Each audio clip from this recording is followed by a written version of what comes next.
செய்திகளுக்காக ஆனந்தி. விரிவான செய்திகளை காணும் முன் இன்றைய முக்கிய செய்திகள். வெடிகுண்டு வீசி ஆசிரியரை கொலை செய்ய முயற்சி, கேஷியர் படுகாயம். புதுவையில் பட்ஜெட் உரை புறக்கணிப்பை திரும்ப பெற்ற திமுக, சபாநாயகரின் சமாதான பேச்சுவார்த்தை எதிரொலி. அடிப்படை வசதிகள் வழங்க வலியுறுத்தல், பல்கலைக்கழக துணைவேந்தர் அலுவலகத்தை முற்றுகையிட்டு மாணவர்கள் போராட்டம். புதுவையில் சூப்பர் சிஎம் போல கவர்னர் செயல்படுகிறார், முன்னாள் முதலமைச்சர் நாராயணசாமி பேச்சு. வெடிகுண்டு வீசி ஆசிரியரை கொலை செய்ய முயற்சி செய்த கேஷியர் மீது வெடிகுண்டு பட்டதால் அவர் படுகாயமடைந்து மருத்துவமனையில் அனுமதிக்கப்பட்டுள்ளார். புதுவை ரெட்டியார்பாளையம் பகுதியை சேர்ந்தவர் பிரேம்குமார்.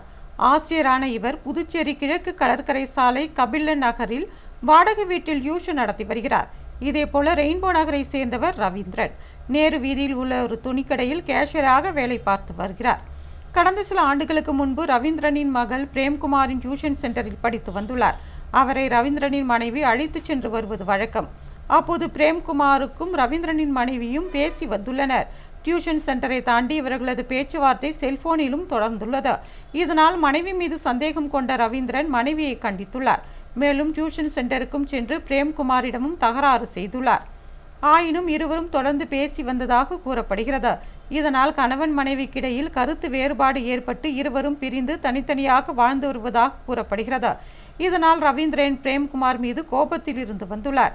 அவரை கொலை செய்யவும் திட்டமிட்டுள்ளார். இதனையடுத்து பட்டாசுகளில் உள்ள வெடிமருந்து, திரி, சணல் ஆகியவற்றை கொண்டு வெடிகுண்டுகளை தானே தயாரித்துள்ளார்.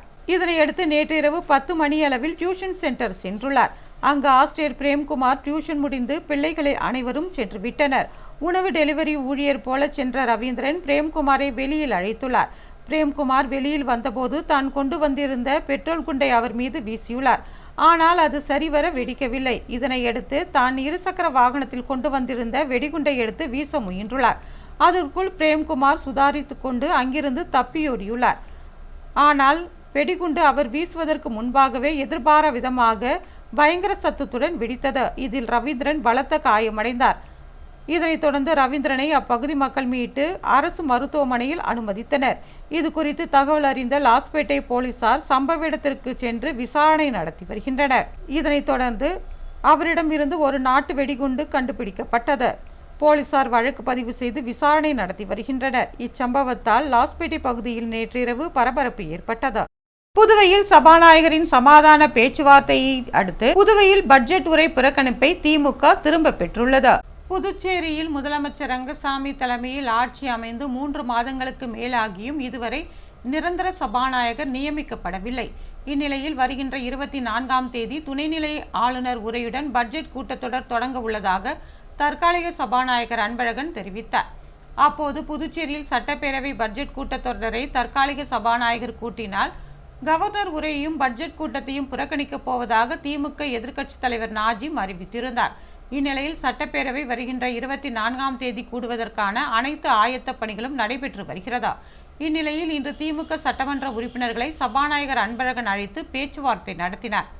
அப்போது மக்கள் பிரச்சனைகளை பற்றி பேசுவதற்கு திமுக சட்டமன்ற உறுப்பினர்கள் சபையை புறக்கணிக்காமல் கூட்டத்தில் கலந்து கொண்டு மாநில பிரச்சனைகளை பேச வேண்டும் என்று அவர் அழைப்பு விடுத்தார். இதனை ஏற்றுக்கொண்ட திமுக சட்டமன்ற உறுப்பினர்கள் சட்டமன்ற கூட்டத்தொடரை புறக்கணிப்போம் என்ற முடிவை கைவிட்டு சட்டப்பேரவையில் கலந்து கொள்ள உள்ளதாக தெரிவித்தனர். அடிப்படை வசதிகள் வழங்க வலியுறுத்தி பல்கலைக்கழக துணைவேந்தர் அலுவலகத்தை மாணவர்கள் முற்றுகையிட்டு போராட்டத்தில் ஈடுபட்டனர். புதுச்சேரி பல்கலைக்கழகத்தில் நிதி மேலாண்மை கையாளப்படுவதில் தவறுகள் நடைபெற்றுள்ளதாக குற்றம் சாட்டி அகில பாரதிய வித்யார்த்தி பரிஷத் மாணவர் அமைப்பினர் துணைவேந்தர் அலுவலகத்தை முற்றுகையிட்டு போராட்டத்தில் ஈடுபட்டனர். கையில் பதாதைகளுடன் முழங்கிய ஏவிவிபி கம்யூனிஸ்ட் இயக்கங்களை சேர்ந்த 200க்கும் மேற்பட்ட மாணவர்கள் பல்கலைக்கழக வளாகத்தில் பேரணியாக சென்றனர். துணைவேந்தர் அலுவலக கட்டிடத்தை முற்றுகையிட முயன்றபோது மாணவர்களுடன் பேராசிரியர்கள் பேச்சுவார்த்தை நடத்தினர். பல்கலைக்கழகத்தில் மாணவர்கள் எதிர்கொள்ளும் பல்வேறு அடிப்படை பிரச்சனைகளுக்கு நிர்வாகம் போதிய கவனம் செலுத்தப்படவில்லை என்றும், விடுதிகளில் உணவு மற்றும் குடிநீர் தொடர்பான குறைபாடுகள் உள்ளதாகவும், இவற்றை சரி செய்யாவிட்டால் கவர்னரை சந்தித்து முறையிடுவோம் என்றும் மாணவர்கள் தெரிவித்தனர். மேலும் மாணவர்கள் பிரச்சனைகளுக்கு முக்கியத்துவம் தராமல் துணைவேந்தர் அலுவலகம் ஆடம்பரமாக கட்டப்படக்கூடாது, நிதி மேலாண்மை தொடர்பான குற்றச்சாட்டுக்கு விரைவில் விளக்கம் அளிக்கப்பட வேண்டும் என்று மாணவர்கள் வலியுறுத்தினர். மாணவர்களின் போராட்டம் இரவு முழுவதும் விடிய விடிய தொடர்ந்தது. இன்று காலையிலும் மாணவர்கள் தங்களது போராட்டத்தை தொடர்ந்து நடத்தினர். புதுவையின் சூப்பர் சிஎம் போல கவர்னர் செயல்படுவதாக முன்னாள் முதலமைச்சர் நாராயணசாமி தெரிவித்துள்ளார். புதுவை பத்துக்கண்ணு கிராமத்தில் ஊசுடு வட்டார காங்கிரஸ் சார்பில் ராஜீவ்காந்தி பிறந்த தினம் கொண்டாடப்பட்டது. காங்கிரஸ் தலைவர் வைத்திலிங்கம் எம்பி, முன்னாள் முதலமைச்சர் நாராயணசாமி, சட்டமன்ற உறுப்பினர் கார்த்திகேயன் மற்றும் நிர்வாகிகள் கலந்து கொண்டு ராஜீவ்காந்தி படத்திற்கு மரியாதை செலுத்தினர். ஏழைகளுக்கு நலத்திட்ட உதவிகள் வழங்கப்பட்டது. இதனைத் தொடர்ந்து முன்னாள் முதலமைச்சர் நாராயணசாமி செய்தியாளர்களிடம் பேசினார். அப்பொழுது அவர் சபாநாயகர் தேர்வு நடத்தும் கோப்பினை கவர்னர் பல மாதமாக முடக்கி வைத்துள்ளதாகவும் அவர் ஒரு சூப்பர் சிஎம் போல செயல்படுகிறார் என்றார்.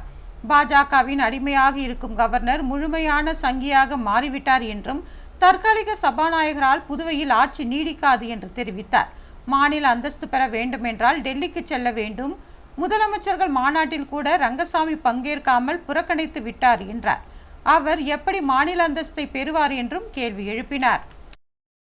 தாய் வழி சான்றிதழ் வழங்க கோரி தாசில்தார் அலுவலகத்தை மாணவர்கள் உள்ளிருப்பு போராட்டத்தில் ஈடுபட்டனர். தாய் வழி சான்று கேட்டு பல நாட்களாக மாணவர்கள் போராடி வரும் நிலையில் அதிகாரிகள் எதையும் காதில் வாங்காமல் உரிய சான்றிதழ் தராமல் அலைக்கழிப்பதாக கூறப்படுகிறது. மேலும் தாய் வழி சான்று இல்லாத காரணத்தினால் மாணவர்கள் கல்லூரிக்கு செல்வதிலும் தற்போது நடைபெற்று வரும் சென்டாக் சேர்க்கை நடவடிக்கைகளிலும் பல்வேறு சிக்கல்களை சந்தித்து வருவதாக மாணவர்கள் தரப்பில் குற்றம் சாட்டப்பட்டுள்ளது. தாய் வழியில் சாதி சான்றிதழ் வழங்கலாம் என்று உயர்நீதிமன்றமும் உச்சநீதிமன்றமும் தீர்ப்பு வழங்கிய பின்னரும் புதுச்சேரி அரசு தொடர்ந்து மாணவர்களை அலைக்கழித்து வருவதை கண்டித்து மாணவர்கள் தாசில்தார் அலுவலகத்தை முற்றுகையிட்டு போராட்டத்தில் ஈடுபட்டனர். இதற்கிடையில் வரும் 24ஆம் தேதி பெரியார் சிந்தனையாளர் இயக்கம் சார்பில் புதுச்சேரி சட்டப்பேரவை முற்றுகை போராட்டம் நடத்த உள்ளது குறிப்பிடத்தக்கது. கூகுள் பேவில் வரும் லிங்கை கிளிக் செய்ய வேண்டாம் என்று சைபர் கிரைம் போலீசார் அறிவுறுத்தியுள்ளனர். புதுச்சேரி சைபர் கிரைம் போலீசார் வெளியிட்டுள்ள செய்திக்குறிப்பில், வாட்ஸ்அப் குரூப்புகள் மற்றும் தெரியாத நபர்களிடமிருந்து கூகுள் பே 9வது ஆண்டு விழா சலுகை என போலியான லிங்க் வேகமாக பரவி வருவதாகவும், அந்த லிங்கை கிளிக் செய்து உள்ளே சென்று அதில் கேட்கும் தகவல்களை பதிவிட்டால் வங்கியில் உள்ள பணத்தை மர்ம நபர்கள் எடுத்து ஏமாற்றி விடுவார்கள் என்றும், எனவே வாட்ஸ்அப்புகளில் வரும் இத்தகைய லிங்குகளை பதிவிறக்கம் செய்ய வேண்டாம் என்றும், இதேபோல யோனோ, எஸ்பிஐ போன்ற பெயரில் வரும் லிங்கையும் பதிவிறக்கம் செய்ய வேண்டாம், மற்றவர்களுக்கும் பகிர வேண்டாம் என்று குறிப்பிடப்பட்டுள்ளது. எரிவாயு சிலிண்டர் பாதுகாப்பு குறித்து மாணவர்களுக்கு விழிப்புணர்வு நிகழ்ச்சி நடத்தப்பட்டது. புதுச்சேரி லாஸ்பேட்டை பண்டிட் துரைசாமி உயர்நிலைப் பள்ளியில் இந்திரா இண்டேன் சர்வீஸ் சார்பில் சமையல் எரிவாயு சிலிண்டரை கையாள்வது மற்றும் பாதுகாப்பு குறித்த விழிப்புணர்வு நிகழ்ச்சி நடைபெற்றது. 100க்கும் மேற்பட்ட மாணவ மாணவியர் இதில் கலந்து கொண்டனர். நிகழ்ச்சியில் இந்திரா இண்டேன் உரிமையாளர் பரசுராமன் சிறப்பு விருந்தினராக கலந்து கொண்டு பள்ளி மாணவ மாணவிகளுக்கு சமையல் எரிவாயு குறித்த விழிப்புணர்வு உரையாற்றினார். மேலும் உழவர்கரை மகளிர் நுகர்வோர் குழு தலைவி திலகவதி எரிவாயு குறித்த செயல் விளக்கம் செய்து காட்டினார். தலைமை ஆசிரியர் உஷா மற்றும் ஆசிரியர்கள் மாணவர்கள் இதில் கலந்து கொண்டனர்.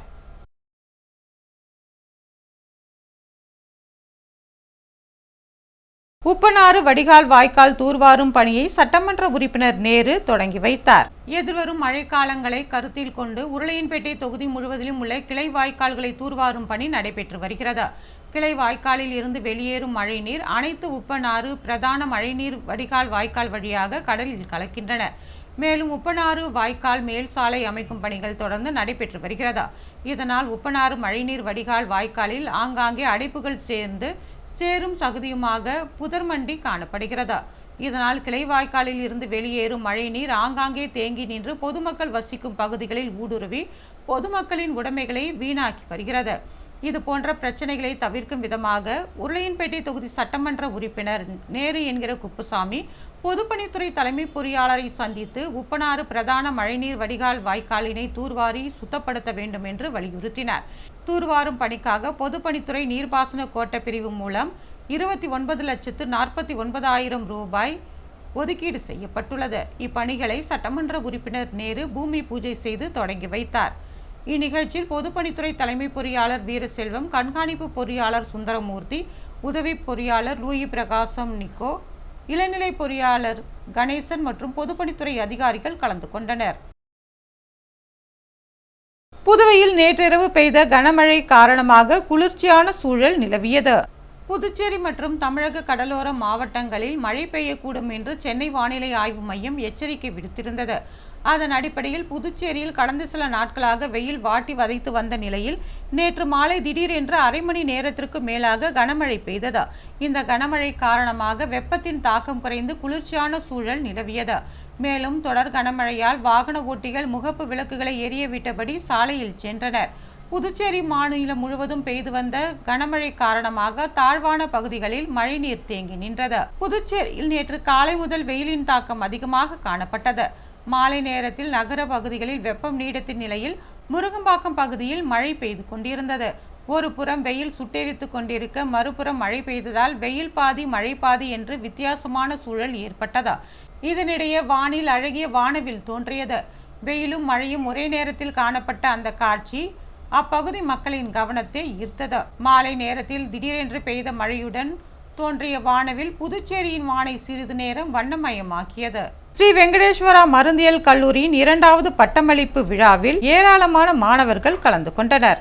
புதுவை அரியூரில் அமைந்துள்ள ஸ்ரீ வெங்கடேஸ்வரா கல்வி குழுமத்தின் கீழ் இயங்கும் ஸ்ரீ வெங்கடேஸ்வரா மருந்தியல் கல்லூரியின் 2ஆம் ஆண்டு பட்டமளிப்பு விழா நடைபெற்றது.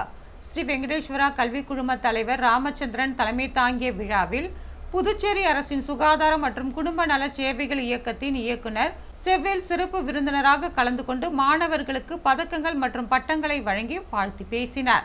மருத்துவர் செவ்வேல் தனது உரையில் மருந்தியல் துறையில் இன்று ஏராளமான தொழில் ஆராய்ச்சி மற்றும் மேற்படிப்பு வாய்ப்புகள் உள்ளதாக எடுத்துரைத்தார். இந்நிகழ்ச்சியில் ஸ்ரீ வெங்கடேஸ்வரா மருந்தியல் கல்லூரியின் முதல்வர் ஜெயராமன் ராஜாங்கம், துணை முதல்வர் நிர்மலா மற்றும் ஸ்ரீ வெங்கடேஸ்வரா கல்வி குழுமத்தின் தலைமை செயல்பாட்டு அதிகாரி வித்யா ரங்கராஜ் ஆகியோர் முன்னிலை வகித்து பட்டம் பெற்ற மாணவர்களை வாழ்த்தி பேசினர். கல்லூரி முதல்வர் ஜெயராமன் ராஜாங்கம் கல்லூரியின் ஆண்டு அறிக்கை வாசித்தார். பல்கலைக்கழக அளவில் சிறந்த மதிப்பெண்களை பெற்ற மாணவர்களுக்கு பதக்கங்கள் மற்றும் பட்டங்கள் வழங்கப்பட்டன. இதனைத் தொடர்ந்து கல்லூரியின் ஆண்டு செய்தி மடல் தொகுதி 2 வெளியிடப்பட்டது. மேலும் முன்னாள் மாணவர்கள் சங்க நிகழ்ச்சியும் நடைபெற்றது. ஸ்ரீ வெங்கடேஸ்வரா மருந்தியல் கல்லூரியின் இணை பேராசிரியர் பிரியங்கா நன்றி உரையாற்றினார். பல்வேறு கோரிக்கைகளை வலியுறுத்தி திண்டிவனத்தில் சுமை தூக்கும் தொழிலாளர்கள் போராட்டத்தில் ஈடுபட்டனர். தமிழ்நாடு நுகர்பொருள் வணிபக் கழக கிடங்குகளில் பணியாற்றும் சுமை தூக்கும் தொழிலாளர்கள் மாநிலம் முழுவதும் வேலைநிறுத்த போராட்டத்தில் ஈடுபட்டு வருகின்றனர். இந்நிலையில் அதன் ஒரு பகுதியாக விழுப்புரம் மாவட்டம் திண்டிவனத்தில் சுமை தூக்கும் தொழிலாளர்கள் திண்டிவனம் நுகர்பொருள் வாணிப குடோனிற்கு பொருட்களை ஏற்றி வந்த லாரியை முற்றுகையிட்டு வாக்குவாதத்தில் ஈடுபட்டனர். மேலும் பல்வேறு கோரிக்கைகளை நிறைவேற்ற வலியுறுத்தி சங்க அங்கீகார தேர்தலை நடத்த வேண்டும், வருகை பதிவேட்டில் தொழிலாளர்களின் பெயர்களை சேர்க்க வேண்டும், பச்சை அடையாள அட்டை வழங்க வேண்டும், நிலுவையில் உள்ள 60% கூலி உயர்வை வழங்க வேண்டும் என்பன உள்ளிட்ட கோரிக்கைகளை நிறைவேற்ற கோரி ஆர்ப்பாட்டத்தில் ஈடுபட்டனர். இதனைத் தொடர்ந்து அவர்களிடம் போலீசார் சமாதான பேச்சுவார்த்தை நடத்தினர். புதுச்சேரி செய்தி மற்றும் விளம்பரத்துறை சார்பாக ஜீவானந்தத்தின் பிறந்தநாள் விழா கொண்டாடப்பட்டது. புதுச்சேரி சாரம் அவைத்திடலில் அமைந்துள்ள அவருடைய சிலைக்கு லட்சிய ஜனநாயக கட்சியின் தலைவரும் காமராஜர் நகர் தொகுதியின் சட்டமன்ற உறுப்பினருமான ஜோஸ் சார்லஸ் மார்டின் அறிவுறுத்தலின்படி லட்சிய ஜனநாயக கட்சி சார்பில் மாலை அணிவித்து மலர் தூவி மரியாதை செலுத்தப்பட்டது. நிகழ்ச்சியில் லட்சிய ஜனநாயக கட்சியின் பொதுச் செயலாளர் வழக்கறிஞர் பிரபாகரன், செயலாளர் ரவி ராஜாராம், சாரம் பூத் தலைவர்கள் சுகுமாரன், கோபி மற்றும் கட்சி நிர்வாகிகள், உறுப்பினர்கள் கலந்து கொண்டனர். புதுவையில் இன்று தங்கம் மற்றும் வெள்ளி விலை விவரம். தங்கம் 1 கிராம் 14,810 ரூபாய். ஒரு சவரன் தங்கம் 1,18,480 ரூபாய். வெள்ளி 10 கிராம் 2,640 ரூபாய். மீண்டும் இன்றைய முக்கிய செய்திகள். வெடிகுண்டு வீசி ஆசிரியரை கொலை செய்ய முயற்சி, கேஷியர் படுகாயம். புதுவையில் பட்ஜெட் உரை புறக்கணிப்பை திரும்ப பெற்ற திமுக, சபாநாயகரின் சமாதான பேச்சுவார்த்தை எதிரொலி. அடிப்படை வசதிகள் வழங்க வலியுறுத்தல், பல்கலைக்கழக துணைவேந்தர் அலுவலகத்தை முற்றுகையிட்டு மாணவர்கள் போராட்டம். புதுவையில் சூப்பர் சிஎம் போல கவர்னர் செயல்படுகிறார், முன்னாள் முதலமைச்சர் நாராயணசாமி பேச்சு. இத்துடன் செய்திகள் நிறைவு பெறுகிறது. வணக்கம்.